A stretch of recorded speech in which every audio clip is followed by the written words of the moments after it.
Welcome to the unpredictable world of the 250 class of Monster Energy Supercross. It's your Monster Energy season preview shows for Monster Energy AMA Supercross of 2023. Jason Weigandt wearing my vintage Peak Pro Circuit Honda shirt courtesy of you, Steve Matthes. Thank you. And Jason Thomas will provide some analysis as well. Former racer, former mechanic, current everything important person as I am. But before we get into the 250 class and tell you about all the riders, we will do an annual tradition. Kids gather around the fire. It's Christmas time. And Steve Matthes, the floor is yours. Look, I'd love to break down the 250 Supercross class for you guys. Love to do it. We know Jet Lawrence is racing west, and that's about it. Because somehow the teams have decided that you people, the people that line up at the stadiums, aren't important. You don't need to know who's racing. Just pay your money. Come sit down, and you'll be lucky to see who you see. You should just appreciate who shows up because we don't know who's racing. We have a world-class series, and we don't know who's racing it outside of one guy that's been confirmed. Yeah, so we're going to do this preview show and just run through teams and rider names. Because who knows? But we don't know who's racing whom. Hey, if you show up at the Rams game, maybe there'll be players on the field, maybe not. Could be Walford, could be Mayfield. Nobody that does knows. happen. Never really know till warm-ups. It does happen. Point made. Nobody really knows. So I just it's ridiculous. Look, you don't need to stick to your because injuries happen, things happen.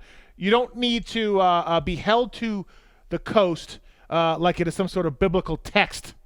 But can we please make these teams declare who's riding what, just as general sense? And if things change because of an injury, we get it. It happens. But can we have some sort of idea on who to bench race for Anaheim 1? No? No, nothing? Okay, cool. Right on, man. Just a giant middle finger to the fans of the 250 class. That's what we get. I'm sure that's their goal. That's what we get. We get a giant middle finger to you people. I'm sure so that's what. Thanks a lot, Mitch. Thanks, Star. Thanks, everybody. Thank you. I hope you enjoyed that. I probably should have given some parental warning beforehand. I said the kids, gather around the fire. But then he made gesture kid. Language. Sorry, kids. It's going to make it difficult for us to preview this show with any sort of accuracy because we don't necessarily know who's racing what coast. So we're going to run it down team by team, and we will start with Honda because we at least know Honda has said the plan is for Jet Lawrence to race west. Now, he was going to race west last year, and he got hurt late. That's fine. It's acceptable. West should be the plan this year. And I think the real question with Jet is he's going to a 450 for motocross. Do they put him on a 450 at all at any point in Supercross on the opposite coast? I don't think it'll happen. That's my guess. Any chance you guys think?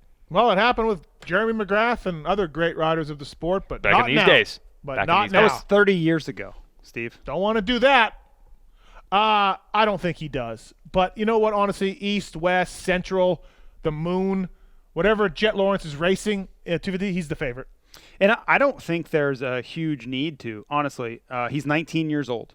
Right, he's still a kid. He is going to race the 450 in pro motocross this summer, from all accounts that we have, and he'll start his 450 Supercross career at 20 years old. That's plenty okay, right? Chase Sexton was not far off of that same program. I think they found success with Chase Sexton doing that same program, and they're just going to follow that playbook. So I don't see any real reason to. I think the risk outweighs the reward because they want Jet Lawrence to win this Supercross championship and then be as prepared for 450 motocross as possible. I don't think they see a ton of huge upside for him to come in, race a 450 in Supercross when he's really not prepared because it's not like he's going to be testing a 450 a ton during this offseason, right? So he would be, in my opinion, unprepared getting into a class where a lot of guys have a lot of momentum. Where's the upside there other than just a little bit of like, hey, this is what it's going to look like. But if it doesn't look great, it's only going to hurt his confidence a little bit for 2024. Look, Carmichael, McGrath. How did the Carmichael thing work out as far as like those test runs at it go? Not great. 2 years and out. Chad Reed, 1 year and out. James Stewart, 2 years and out. Jet Lawrence. Wow. Jet or Jason shouldn't be in this class. But, hey, that's fine. Whatever. They want to rack up a bunch of wins and titles. He's cool. only 19. Cool. It doesn't matter. Age doesn't matter. Sure it does. He's ready. Sure it does. Bradshaw, 17. Ron Lachine, 17. Ricky, That's 18. 1980s, Steve. That was the 1980s. But, okay, so is 19 back then different than 19 now? In my opinion, yes. Like Jet Lawrence, to me, when I talk to him and have interactions with him, he's still a kid. I don't think that people around him and decision makers for him view him as maturity-wise ready to make a full-time jump to 450 quite yet. Time is coming very rapidly, but I don't think that they care that you think at 19 he's ready. They definitely don't care what he I'm not saying they should. Yeah. I agree. They're all waiting to just rack up a bunch of bonus checks and wins. Right on. Good job, guys. Hope you Hold feel, on, you know, I have one more statement for you on that. Hope you feel good about yourselves. Hope you feel I've good. heard people ask Ricky Carmichael what you should do in this exact situation, and he says it every single time: stay down longer than you think you need to. Every time. So if the arguably the greatest racer to ever put a leg over a motorcycle says you should stay down longer than you think you need to, I'll defer to that. McGrath's got a different take. He got more Supercross wins than Ricky. I think Honda's main deal is we know Jet's good. Our number one thing, do not let him get hurt. And the slower, more calculated way we can do this and reduce the risk, the only thing that's going to derail him over the next 5 years is getting hurt a lot. So I think they're just trying to hedge their bets as long as they can. It's fine. It's cool. Empty wins. They won't even count in the record book, hopefully. Okay. It's like your Hurlings rant was the same thing. But Hunter, that means Hunter's on the East. Yeah, that means Hunter's on the East. Hunter's on the East. He could be. He's a championship guy for sure. Race winner, championship guy. Dude, he battled Christian Craig pretty tough last year for the West title. We could easily be looking at Lawrence brothers winning both championships. It's definitely in play. And the same line of thought, let's just move Hayden Deegan straight to 450. Okay, we're still Why on that wait? topic. Yeah, Why why wait? I mean, sure. Yeah, that makes a lot of sense, JT. That's exactly apples to apples. You're absolutely right. Yep. Let's do it. Are the Lawrence brothers the favorites for both titles? I think we don't know who's racing. We don't know who's racing. I don't know if we're going to make any progress on this show. I mean, Jet is the favorite if you line up Jesus. He's still the favorite because I don't know if Jesus can. But who would be the favorite over Hunter? Well, let me look at the list here. You'll be looking at maybe the Pro Circuit guys, which we'll get to in a moment. Let's just go there. Biggest competition probably coming from Phil Nicoletti. A nice rejuvenation season for Pro Circuit. Of course, they had dominant years back in the day like this. But last year, let's see, Austin Forky got a win. Hadn't had one in a while. Don't like Danger Zone. Forky not a thing. Don't make Forky is not a thing. Don't make this a thing. Hey, you're gonna start hearing it. Starting now. Forkner finally got a win for the first time in a while. Beat Jet at Foxborough. Seth Hamaker quietly really good last year. McAdoo is building a title case last year until he crashed. Joe Shimoda, a revelation in motocross. That's a pretty good lineup. Where's Shimoda going? East or West? Yeah. Nobody knows. Oh, well, okay. Nobody knows. Would you put Shimoda ahead of Hunter? No. Okay. I wouldn't. No. Based off of last year and how great Hunter was winning races, towards the end of the season, it's hard to say he wasn't as good or better than Christian. I know Christian was a little bit on cruise control. I get it. But Hunter really broke out last year. He really took a huge step forward. And that was back to my question. We're covering Honda. We know he's not going to be West because Jet's going to be West. He's going to be on the East. Take your pick. I don't care. All the teams. Let's say it's a national series. Who's going to be the favorite over Hunter besides Jet? That's it. And they're not racing against each other. Right. So I don't see anybody there. I put Shimoda and Hunter at the same level. But the results last year didn't dictate that. Shimoda went. We're going to see a better Supercross Shimoda this year. Shimoda went in with some low-key hype last year and imploded, right? Yes. One podium, I think. It was terrible. We're going to see a much better Joe Shimoda I agree. based on the national. He missed a ton of races. So I think it'll be better than that, I think he'll be on the same level as Hunter Lawrence to me. Where's Forkner going? Look, Forkner is one of the biggest question marks going. We know he's a talent. He reproved it again by winning a Supercross. Gets hurt again. Forkner is becoming one of the most puzzling careers out there. Could Forkner, against maybe anybody but Jet, be considered a title favorite? I would say. Yep. But are we even going to get all the races out of him? Where's Kitchen going? Okay, I understand your point. Okay. I understand. I'm trying to break some stuff down. We can't. Which I guess But is your point. I don't think you necessarily have to view it as who are they up against. Let's just put them all up against each other. That way you cover all of them. Who are guys that are capable of winning the series? Okay. And really, who aren't? Jet is above everybody. Yep. Agreed. Hampshire, we think is West. We think. Yep. Hampshire, Shimoda, Hunter are on the same level for me. I would say Forkner's there too. Faulkner's probably there for me. Yep. I'm a big Seth Hamaker guy. I think the future's bright with him. But you can't put him in that group. No. He's underneath that. But McAdoo? McAdoo? Got to put McAdoo there. Yes. McAdoo's been really good the last 2 years in Supercross. Really, really good. When does the pin get pulled, though, on him? When the gate drops. I don't know about every time. Well, I'm saying like he's going like no matter what. It's win or crash for McAdoo. Right. Like he is sending it. That's more what I mean. Hammaker and McAdoo are almost the opposites. They get to the same results style-wise. Yes, but they get to the same results. McAdoo has more wins. McAdoo was doing better last year though, and then he crashed in a press day on like a dumb section. Like we weren't seeing. Yep. We weren't seeing anything compared to what we had seen in 2021, for example. So is there a chance that Wacker's just backing it down a little bit each year? As long as he doesn't go to Fox Raceway, I think we're fine. He doesn't like to be called Whackers. Ram it. Doesn't like Ram it either. Low-key Styles Robertson on that Yamaha, right? I don't know. Okay. I truly don't know. I understand your point, but who the hell knows with Styles? He can get second, or he can get ninth, or he can DNF the series. I don't know what is coming from him, but you have to think with his potential, what he's shown us on that bike and that program, good things are coming. Where's Mosman? Hold on, I want to talk about picking Star up a hitchhiker. I want to talk about Star a little bit. Yes, they have primarily been the powerhouse of this class, but now they're a victim of their own success. Craig can't race the class anymore. Nichols can't race the class anymore. Justin Cooper can't race the class anymore. They're all out. They don't have a lot of experienced dudes. They bring in Jordan Smith to have some experience, but it's all about the young guys going to have to step up. Maybe Styles, maybe Kitchen, maybe Thrasher. What are you going to get from Nate Thrasher on a week-to-week basis? He'll be nowhere, then he'll win. Yeah. Nobody who's got a racer. I can tell you where he'll be in Atlanta. He's up front. Atlanta, he's always good. Bobby Reagan's going to be very busy yelling at his riders. I think so. I predict. Because they are not Yep. That team doesn't do rebuild like, just get some top fives. Yep. And without Craig, without Nichols, without Cooper, who've been their primary guys the last couple of years, Ferrandis just 2 years ago, there's going to be a lot of pressure. Where's Mosman? Okay, we're going on Mosman. I'm thinking Brown West and Mosman East, maybe? I don't know. I don't know, man. But Mosman was right there, I feel, with Hunter. He can win. Mosman is on Mosey. Mosey's on the Forky level, right?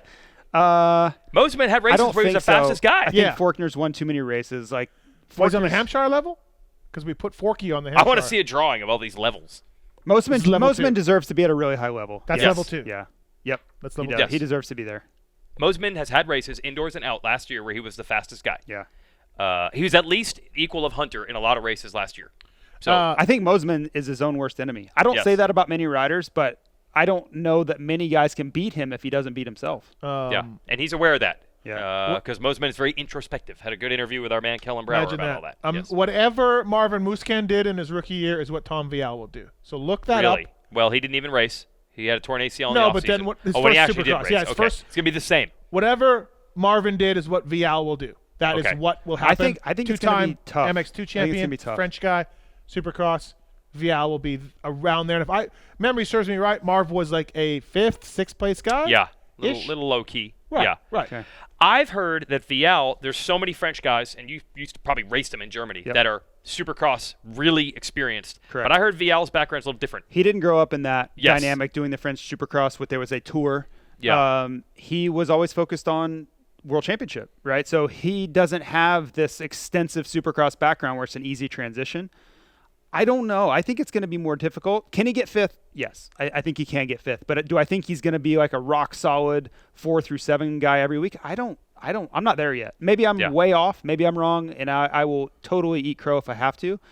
I think it's going to be more challenging than that. I think especially if we see tracks like we did last year with really, really challenging loops, and you made mention of that in a prior show that you don't expect that from some of the teams complaining. But those weekends, it's going to be a real challenge for him. He will have great equipment. He's used to running up front. He is an incredibly good starter. So that is something that will help him a lot. But I think it's going to be a real learning year for him. Are we forgetting about J-Mart?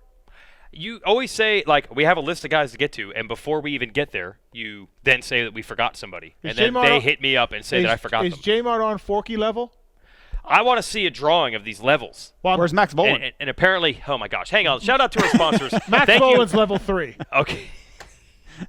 See this Monster Energy can? Yep. It's like, I need a chart like this with different levels. Yeah, I can do that for you. Yeah. Can you do that? I mean, I've already done it.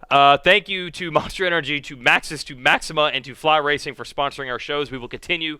Tom Vial, by the way, is a 2-time MXGP MX2 Class World Champ moving to the United States at Red Bull KTM. Yes, his teammate is the not getting much time in Supercross, Max Voland. Let's be honest, crashed out of the last 2 seasons. Really bad in Supercross last year. Yes. Really short-lived and not really making bad. mains. Right.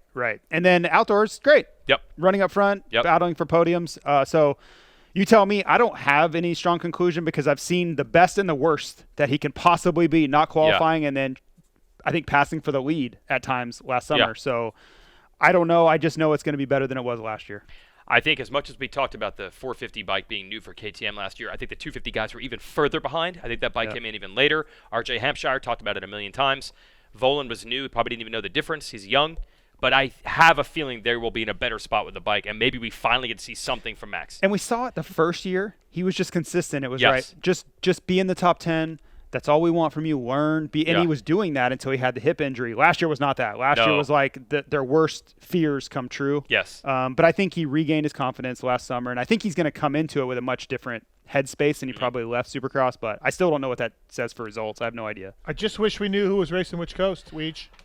You haven't mentioned that. I just didn't know. wish I knew. I didn't know. RJ Hampshire. Let's dig in. I don't know. Hampshire, what are the levels? Is he the Forkner level? Hampshire? He's Hampshire's Forkner level 2. He's Level Forky 2. level. So as a jet is level 1? Yeah. And then we have a level 2. Level 2 is Forky, RJ, Mosman, Forky. Hunter, J-Mart, Schmoda, Ramit. Okay. Hampshire is in there. Yeah. Yep. Okay. Forky, That's a good, RJ. Yes. That's level 2. That's a good Those list. gentlemen can win races. Yep. And maybe a championship. Yep. Hampshire got it. He finally got a Supercross win last year. He finally got a Supercross Some win. of us thought it was coming earlier. Some of us had put some money on it, as a matter of fact.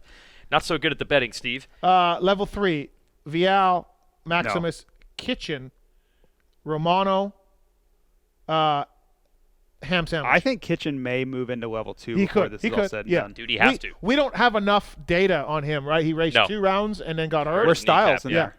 Styles is level 3. Okay. Yeah. Jordan Smith. I don't know, man. I don't know. Yeah. Joker's wild on Jordan Smith. All right, it's time. What about national number 69? We'll get there. But first, it's time for the Maxxis rubber to meet the road, and it is going to be for that Star Racing team. I couldn't believe it until I wrote this script. Wait a minute. These are their guys. All the experienced championship race-winning 250 guys that Star's had through the years, besides Jordan Smith, who's done it, but it's a while ago now, 4 or 5 years ago. Everybody else is a new kid who has not won much before. Between Robertson and Thrasher and Kitchen and Romano, who's never even raced Supercross, is going to be his rookie year. So Maxxis rubber is meeting the road absolutely, because Star Racing riders, if you do not win, you are going to get yelled at. You're going to get yelled at by Brad and Bobby and everybody else. They do not accept, give it 3 or 4 years. So good luck, boys. See, I think the rubber meets the road is for Forkner. Yeah. I think this is such a pivotal year because Sir, that's not your segment, sir. I don't care. Okay. That's okay. I did not sign a waiver Monster's with cool any with it. It's rules disclaimer here. I think for Forkner, You want to wear the headphones? he's no, I don't. okay. He's got to figure this thing out because he, in some space, thinks he is locked into a 450 deal. No, I think he's going 450 in the summer. Unless disaster strikes indoors, I think he goes on a 450 it this has. summer. Okay. It has multiple times. Yeah. I'm not as sure as that. Yeah. I don't know. Right. I don't have inside information. Right. But I'm just telling you, for his career trajectory, it can't end in injury again this Supercross season. I don't think there's a lot of patience left. But he got the win. If he hadn't got that win last year, I might be more on your side. But you can't look at the last 3 or 4 years and go, man, like we're running out of time here. he got for this the to win. develop. He got the win. He had gone 2 years without winning.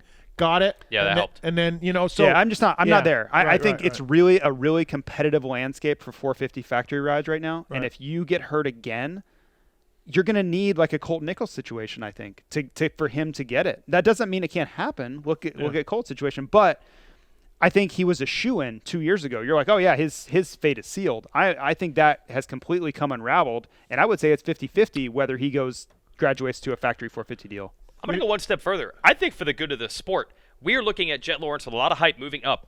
Meanwhile, the 450 class, at some point, Tomac and Anderson and Roxon and all those guys, they eventually have to age out. They're doing much better than we thought 30-year-olds would do.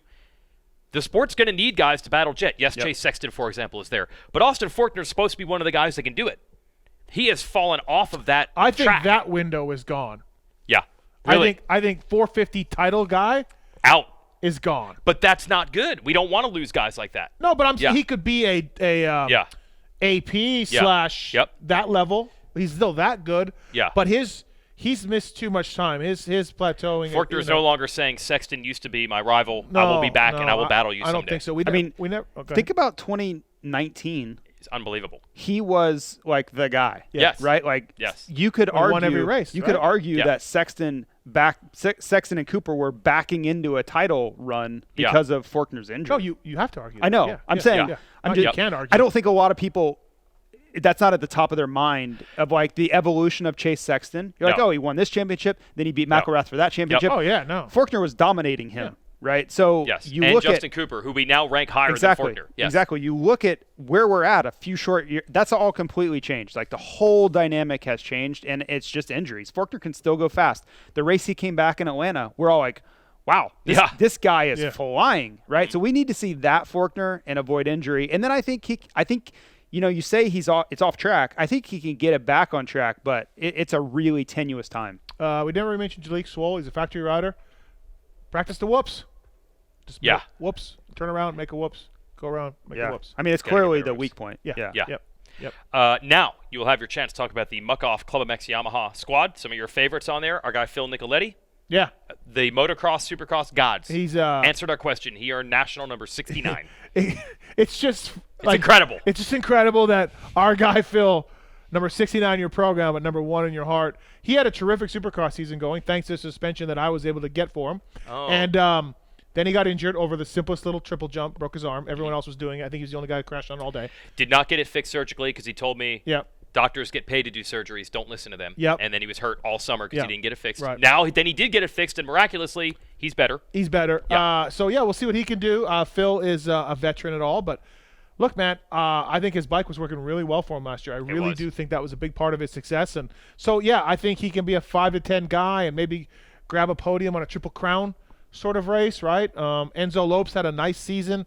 He had more bike issues than people realize. He still finished during these bike issues, but then when I would go talk to him, he would tell me that he had these problems. So if he did pretty well considering all of that going on. So Enzo's an up-and-coming guy. He had some shoulder issues going on too that I think are fixed. Yep. So Brazilian's own Enzo Lopes, not as loose as Hardy and some of the other guys. Yeah, I would More say technically, that. I don't know that anybody's as loose as Hardy. Okay, good point. Okay. That's a high bar. That's but level 1 loose Hardy videos. Right. Yes. But, absolutely. I think that Enzo is kind of underrated. And then Two huge names on that team. Yes, go ahead. March Banks got hurt. He'll be out. I think maybe he'll start the East, but we're not sure. Yeah, wrist. And then J-Mart, of course, which we talked about earlier, he's going to ride East too now, apparently. He was supposed to do West. Again, they said he was West. Cool. He got injured. Right on. We appreciate it. Thank you. J-Mart. J-Mart on club now. Yeah. J-Mart on club. J-Mart on and club. he only raced 1 Supercross last year. Yep. Man, I don't know. Has the ship finally sailed? Year after year after year, we're like, is this the year J-Mart gets it done? Honestly, I think the last really solid Supercross year he had might have been 18 against Osborne. We won some key races. Man, 18 to now, it's like talking about Ken Rocks and Suzuki. Yep. That's a long time. Honestly, the last time I remember him being great at Supercross was him at the Salt Lake City airport. Doing the press conference. Sayonara. Yep. Saving that eligibility. Yep. Well, it's paid off because he's still in the 250 class, but I don't know if I can get on the hype train for J-Mart and Supercross anymore. I did it so many times. You did. You were on it a lot. Yes. When we do these videos for Pro Motocross this summer, I will be singing a different tune, but right now I'm just wait and see. I'm sure we'll see flashes. There will be practice sessions where we're like, oh, there it is. And then I don't know what that translates into. It's a big series for his team. J-Mart's been on nothing but great equipment. Now he's on a level down from factory. Yeah. Twisted Development doing the motor. Enzo guys doing suspension. It's good. They had bike issues, as I alluded to before. They pushed off more than bikes off the track, did more than what they would have wanted.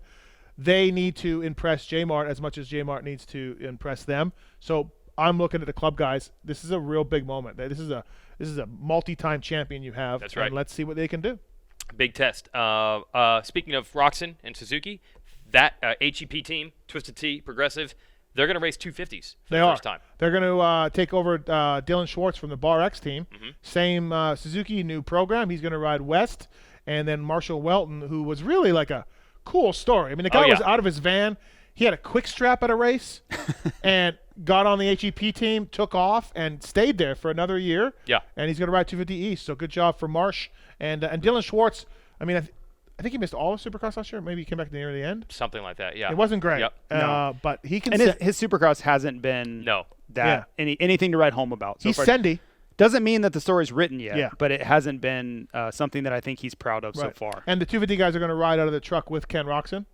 and they're going to be Progressive Suzuki, and then Twisted Tea Suzuki will be Chiz and McElrath. Yep, who's filling in for Hartraft Yes. on 450s. Now, the Bar X team, Larry Brooks was a team manager. Now he's a team manager for HEP. Schwartz came over with him, but Bar X Suzuki continuing to race. They were supposed to have Carson Mumford, but a absolutely hellacious wrist injury. So we'll see how that team shapes up. And Ty Masterpool now on the team. Ty Masterpool and Yeah. Wageman. So Wageman, yes, Yep. that's right. So some good solid guys there. Solitaire guys. Dominique Thury. Dominique Thury and another guy. Okay, that's what we're going to go with. It's like playing cards, solitaire. That is the 250 class, Steve. I wish we could be more accurate with our predictions, but we can't because I mean, they don't race the coast. Maxima we don't know. USA, SC1, Shine On, Jet Lawrence. I mean, come on. Yeah. Right on. Look, by the way, if Hope anyone's you watching, enjoy those empty wins and empty. I hope the champagne bottles are empty on the podium. that's what they're actually going to do. I think they should be. I mean, dude, he doesn't belong there. He's going to whoop up on this. If he doesn't crash, which he seemed to get that out of his system. This thing, I mean, he's a generational talent. He's really good. He's really good. really good. He's going to. I'm sorry, and someone's going to get mad at me. You know who's going to get mad at me is Hampshire because he's he's got Chip and RJ's pretty outspoken. RJ honestly probably sits here and says I can beat Jet. Yeah, these guys should say that. They should say that. If you're McAdoo, if you're Forkner, go ahead, Shimoda. Yeah. I'll take. Yeah. You can't go to the race saying I know, I'm going to but get second. they're going to get mad at us. But it's Jet's class. Look, man, I was being tempered on the Jet thing for a while, but he's won 2 straight outdoor titles, and he won a Supercross title last year. And what about the Motocross the Nations? In Motocross the Nations at a 450, like it's getting ridiculous. You can't pump the brakes anymore on the hype. You can't. I think RJ's going to be mad at you. He's not going to be mad at me because he's going to be flying. Nice. That's your flying. Okay, who's going to fly? RJ Hampshire. Okay. RJ, I truly believe that. Now, is he going to crash? Let's say, maybe he's going to crash too. But he's going to be flying. I think second year on that bike, I think they learned a lot, and I think he's had a good offseason with Baker Crew, with Christian Craig and Mookie and those guys. And you got to think, I know it's not a new dynamic for him, but every single day, he's got to chase those guys on 450s all day long. When he gets out there with some of these 250 guys, it's not going to be near that hard. So I think the pace is preparing him. The pace he's got to face every single day is preparing him for a really good Supercross season. He's going to get a lot of podiums. I think so too.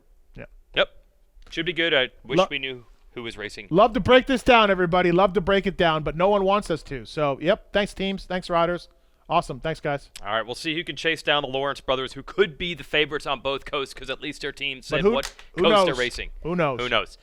That's it. 5 episodes of our Monster Energy Racer X season preview shows for the Supercross Championship. Thanks to Maxis and Maxima and Fly Racing for backing it. Don't forget to go to their dumb pulpfantasy.com. Pulpmxfantasy.com, people. Entries are open now. $150,000 in prizes over that. And motorcycles, bicycles. I'd have to pay, though, to be eligible. Yeah. We'll consider it. All right. Maybe Christmas Speaking bonus of Hardy for the Munoz, shows. he's sometimes a solid Pulpmex fantasy pick. Yeah, there you go. And get your tickets to supercrosslive.com for these races. 250s, by the way, will also be part of that Super Motocross World Championship, where they take the combined points from both Supercross and Motocross and 3 playoff rounds in September and October next year, and it'll end at the LA Coliseum on October 4th. They've never done playoffs before. You know what's going to be $500,000 for the champ in just those 3 races. You know what's going to be 250. absolutely insane? Is they taking the top 18 for the SMX races. It's 20, actually. 20. Take the top 20. 20, yeah. And then they are fighting it out for the last 2 spots. But LCQs. Each week. And there are going to be some huge names in those 2 LCQ spots going for those 2 spots. Do you know who was 21st in combined points 450s last year? Dylan Ferrandis. There we So go. he'd be having to race it. If we had the playoffs right now in 22, he would have been LCQ every week. Yeah. At just all to 3 get in. rounds. Yes. Yeah, and then trying to win $1 million to be the champ. Yeah, so just think, like, we're going to see some nuts yeah. racing at those SMX races. All right, maybe we need to do preview shows for those after outdoors. Well, at least we'll know who's racing. Yes, we will. That's it for our shows. Thanks to Jason and Steve. I'm Jason. We'll see you at the races. Anaheim coming up in January. See you then. Thanks, Marx.